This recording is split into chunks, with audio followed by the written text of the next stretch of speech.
Hey, I'm Lean with Lean on Travel, and this is. Beach and Mike with Lean on Travel also. And let's talk travel hacking San Diego.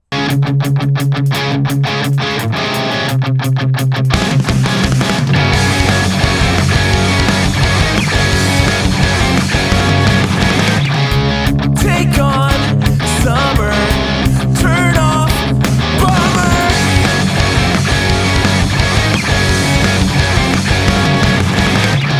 Surfing weekend, drinking Steagles with my best friends.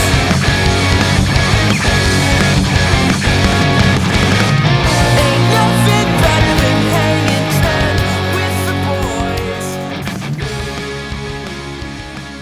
So in June 2024, we successfully travel hacked San Diego and the Manchester Grand Hyatt in downtown San Diego. So over the next few minutes, we'll share with you all the top sights to see in San Diego, an insider look and review of the Manchester Grand Hyatt, and how we travel hacked the flights and the hotel to get here and stay here for free. You'll learn how you can easily travel hack it too, and why San Diego should definitely be on your list of great destinations to visit. All right, let's talk the location, Beach and Mike. Okay, the Manchester Grand Hyatt San Diego is centrally located downtown San Diego. Its backyard is the San Diego Bay, and right across the way you can see Coronado Island, which is pretty cool too. Also, the location is really close to the airport About 5 minutes. and really close to Petco Park, which is one of the things I wanted to do because I am one of those stadium chaser guys that wants to see all the baseball stadiums, and I have now seen San Diego, which is one of my favorites. San Diego Zoo is really close to, just near Balboa Park, which we'll talk about a little bit later too. SeaWorld was not much further than that. 10 or 15 minutes? 10, 15 minutes. The only little bit of jaunt we had was La Jolla. Right outside the hotel, there's shopping in the hotel, and then right outside there's Seaport Village, which has all kinds of cool shopping. Restaurants, ice cream places, shopping places, all kinds of cool stuff. Let's talk about the Little Italy neighborhood. Yeah, go ahead. That's about take it away. about a 7-minute drive from the Manchester Grand Hyatt. We have an awesome meal at Mimo's, where the interior felt as though you're sitting like on an Italian sidewalk, or it kind of felt like we're also in Las Vegas. Right across the street is Salt and Straw. It's a beloved ice cream spot in the neighborhood. We came around dusk as the sun was setting, and that is when like the magic happened in this neighborhood. Another really fun neighborhood that we checked out is Old Town, and they had all kinds of like mariachi bands playing around. You Yeah. could kind of just stop wherever and watch a band, shop, eat, drinks. Oh, so we went to Old Town. We didn't know exactly where to go once we got there, but we found this cool little shopping hacienda place called Fiesta de Reyes in Old Town. So I definitely would recommend starting there.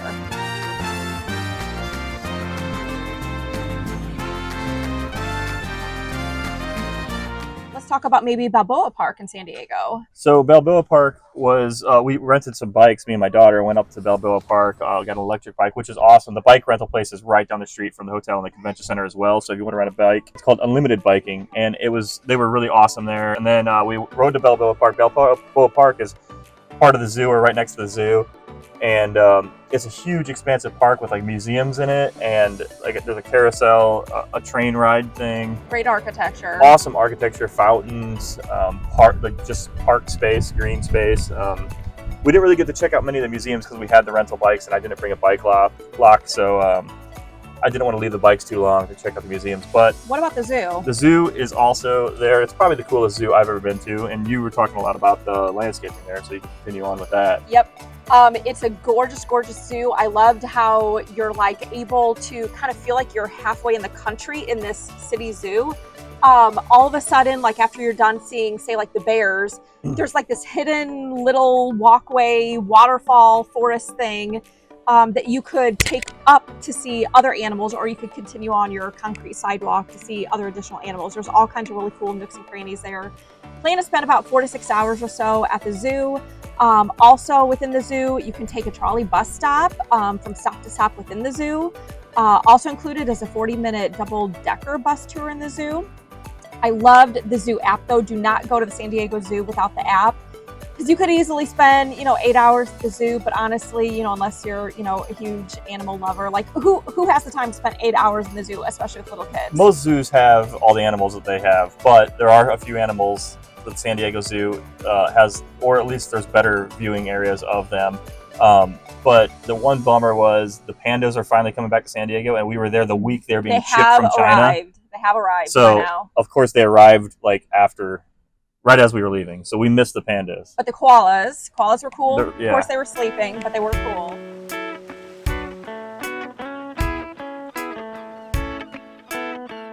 All the Uber drivers said, we said, hey, what would you prefer, Coronado Beach or La Jolla?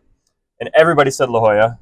Both of them are awesome, by the way, but La Jolla is cooler. And we did go check out La Jolla, and you should tell them about La Jolla. Okay, so it's about a 25-minute drive northwest of the Manchester Grand Hyatt to get to the most picturesque, beautiful town of La Jolla. No, for all the Midwesterners, La Jolla is actually spelled La, and then it's like Jolla, Jolla. La Jolla, though. Okay, so we started at the La Jolla Cove, and that is where we met like families, like dozens of sea lions And seals.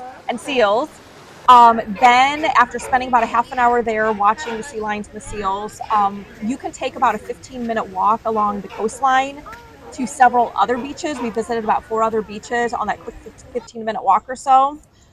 Now, one thing to keep in mind when you do go to the ocean in San Diego, though, like the water is not warm at all. No. So we also just came from Myrtle Beach. If you want warm water, go to Myrtle Beach. Okay, that's like 80 to 85 degree water. But the water on the Pacific Ocean right there in San Diego is like 70 degrees, like maybe On a 75. good day. Yeah. No, not 75, but it was.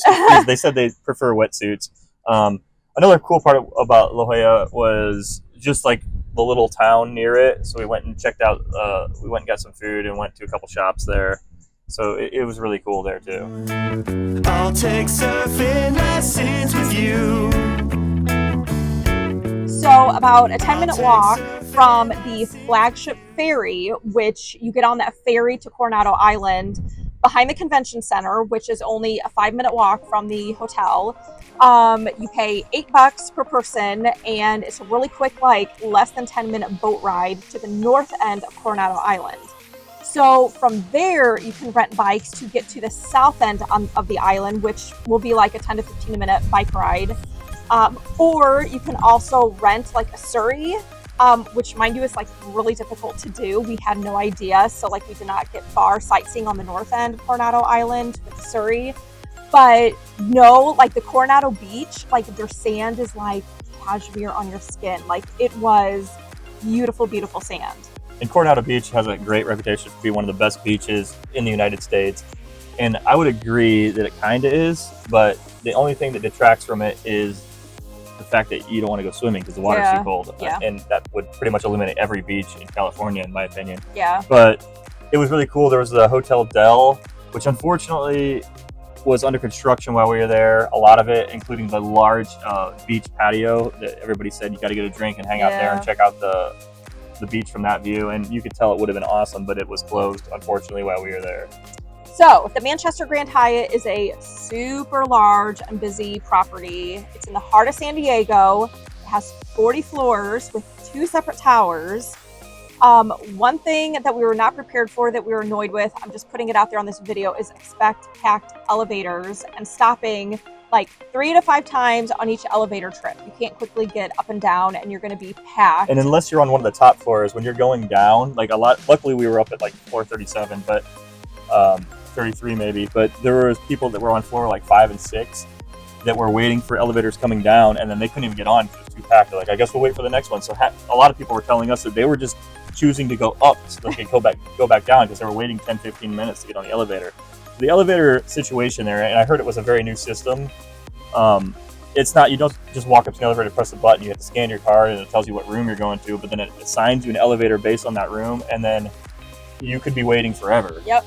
Luckily for us, we didn't have to wait too long, maybe 5-7 minutes a couple times, but some people got, stuck waiting for 10-15 minutes at a time. So hopefully they have that resolved by the time you visit Manchester Grand Hyatt. But Manchester Grand Hyatt. Yeah, but it was a little bit of an annoyance, but not really a deal breaker. So we'll talk about the club in a minute, but do know that if you are getting access to their club lounge, which you've got to do, I highly recommend, even if you pay cash for it, which is what we did because we didn't have any Hyatt Club Access Awards by the time that we went there.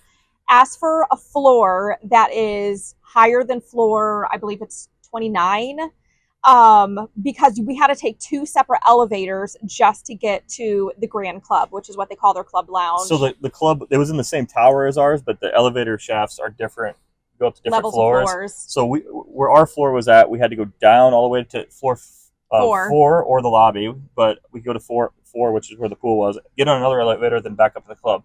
So going back and forth to the club sometimes took a while. Yep.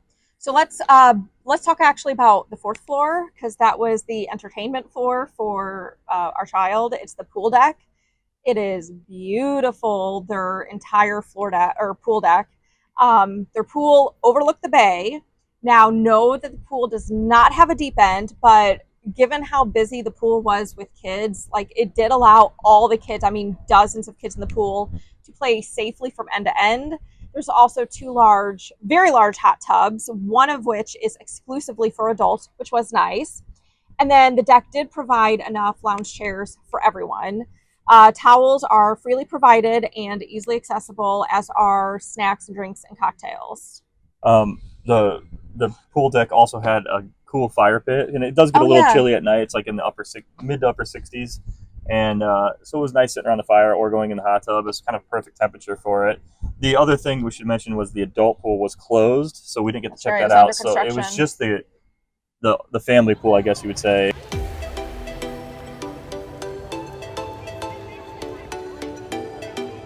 So we received a room with 2 double beds, which means like full-size beds. It did have a seating area with a table, and it did have floor-to-ceiling, end-to-end windows that overlooked not only the city but the bay, which was nice. It had a decent-sized bathroom. Other than the beds being way too small, because honestly, who does double beds anymore? I needed to sleep with my petite-sized daughter because my husband, who is 6'2", like we just simply could not fit together in a double-sized bed. I'm actually 6'3". Okay. I'm just squatting down because she's 5'2". If I stand straight up. But generally, like, the room was clean. It was updated. We did get a mini fridge. There was enough outlets and storage. It definitely generally met all of our needs. So my one tip for you is definitely request a 2-queen room if available, if you are going with a family.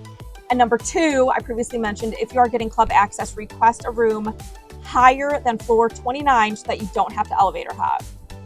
All right, so let's talk about the club lounge, which we loved at the Manchester Grand Hyatt. There's, you can get Hyatt Club Access Awards.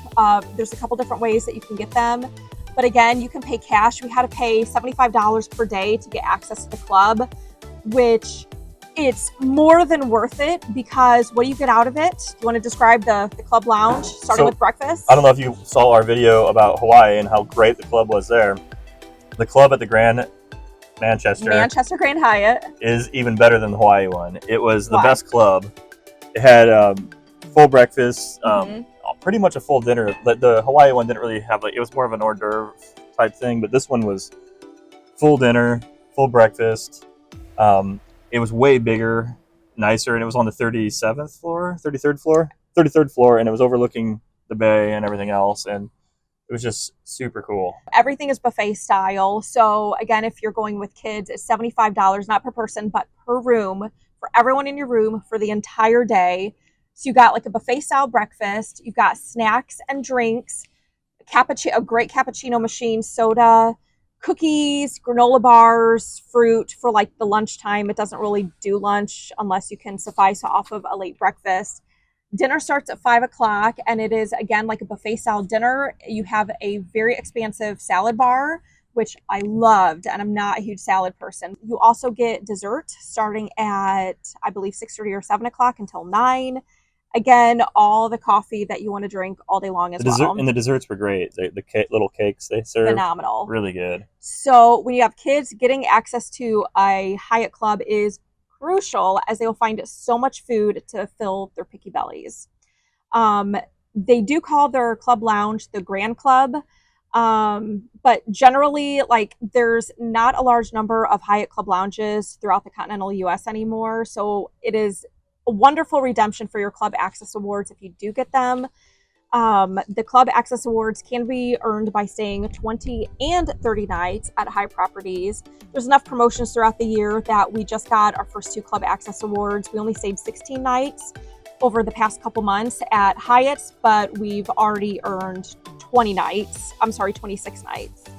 I also, at the Manchester Grand Hyatt, highly suggest visiting the Top of the Hyatt, which is a restaurant bar lounge once.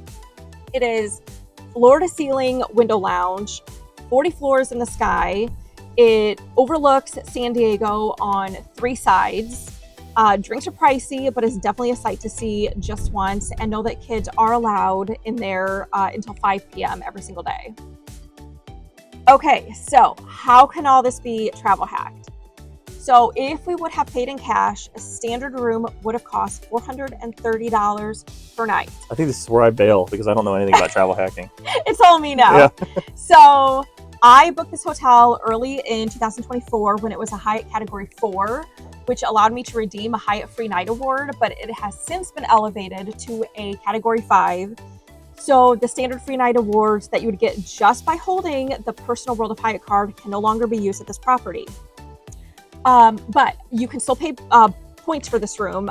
So after that Free Night Award, you can stay at the Manchester Grand Hyatt for 20,000 points per night, but they can be as low as 17,000 points per night or as high as 23,000 points per night based on whether it's off-peak or peak rates on the date.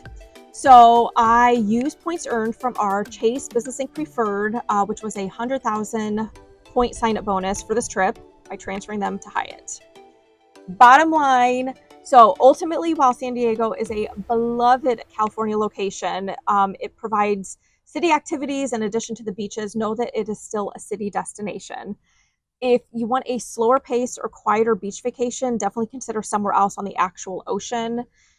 Since it is a city vacation, you need to do your research beforehand to know what your top activities are and how you're going to get there, what you're going to do to spend your day, because this is not like a resort where you can spend all day there. The Manchester Grand Hyatt is in a prime location, and it will easily get you everywhere that's on your San Diego wish list in a very safe and comfortable and beautiful hotel. Of course, thank you for watching, and please like and subscribe to help me grow Lean on Travel. Happy travel hacking. To the ocean, I'll take surfing lessons with you. I'll take surfing